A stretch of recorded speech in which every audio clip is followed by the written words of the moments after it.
Police ने 3 साल बाद 3 साल की बच्ची की हत्या का किया खुलासा। मुरादाबाद पुलिस ने 3 साल बाद 3 साल की बच्ची की हत्या का खुलासा कर 2 हत्या आरोपियों को गिरफ्तार किया है।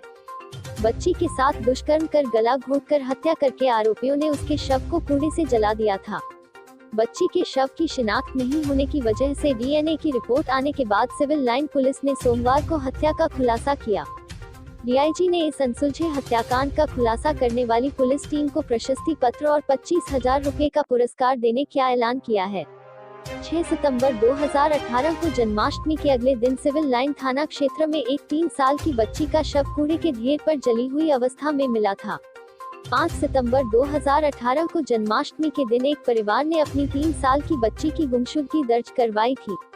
अगले दिन शव मिलने के बाद पुलिस ने शव की शिनाख्त करने के लिए परिजनों को बुलाया था, लेकिन शव बहुत बुरी तरह से जला हुआ होने की वजह से शिनाख्त नहीं हो पाई, जिसके बाद पुलिस ने शव और परिजनों का डीएनए कराया।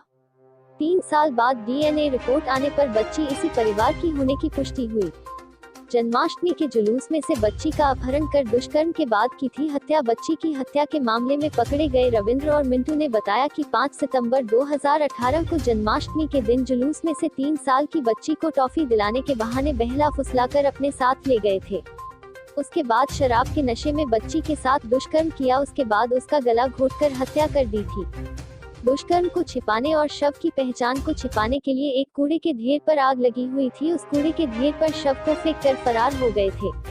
3 साल की बच्ची का कूड़े के ढेर पर शव मिलने के बाद शव की शिनाख्त नहीं हो पाई थी, जिसके बाद पुलिस ने गुमशुदगी वाली बच्ची का फोटो लेकर उसकी छानबीन की तो एक पान की दुकान वाले ने बताया कि रविंद्र नाम के एक व्यक्ति ने फोटो वाली बच्ची को टॉफी दिलाई थी, जिसके बाद पुलिस ने रविंद्र को पकड़ लिया।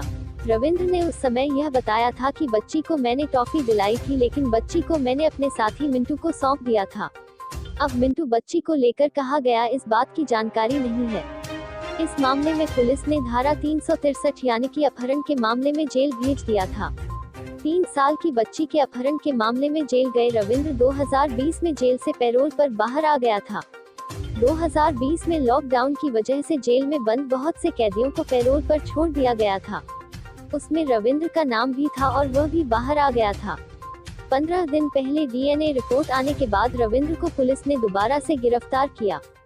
तब रविंद्र ने बताया कि उसने और उसके साथी कर मिंटू ने शराब के नशे में बच्ची का अपहरण कर दुष्कर्म किया। उसके बाद गला घोंटकर हत्या कर शव को जलते हुए कूड़े के ढेर पर फेंक कर चले गए थे। इस मामले ये थाना सिविल लाइन पुलिस ने बहुत ही सराहनीय कार्य करते हुए लगभग 3 साल पहले एक अनसुलझे हत्या के केस का अनावरण किया है। 6 सितंबर 2018 को एक अज्ञात बच्ची का जले हुए शव बरामद हुआ था, जिसकी शिनाख्त उस समय नहीं हो पाई थी। इसके बहुत प्रयास किया गया। उसी दिन एक गुमशुदगी भी दर्ज हुई थी। उसमें उनके परिवार वालों ने बताया था कि 5 सितंबर को वहाँ पे एक जुलूस, जन्माष्टमी का जुलूस निकल रहा था। उसी में ही उनकी 3 साल की बच्ची गायब हो गई है, जिसमें 363 आईपीसी का मुकदमा पंजीकृत किया गया था। जो ये शव बरामद हुआ था, इस शव को के माता पिता को भी दिखाया गया था, जिसमें गुमशुदगी दर्ज हुई थी। उस समय वो इस शव को पहचान नहीं पाए थे, क्योंकि शव की जो कंडीशन थी बहुत ही ख़राब थी। फिर उस समय तत्काल समय में डीएनए टेस्ट के लिए इस मुकदमे में जो वादी थे 363 वाले, उनके माता पिता का सैंपल और इस शव के सैंपल को डीएनए टेस्टिंग के लिए फॉरेंसिक लैब में भेजा गया था।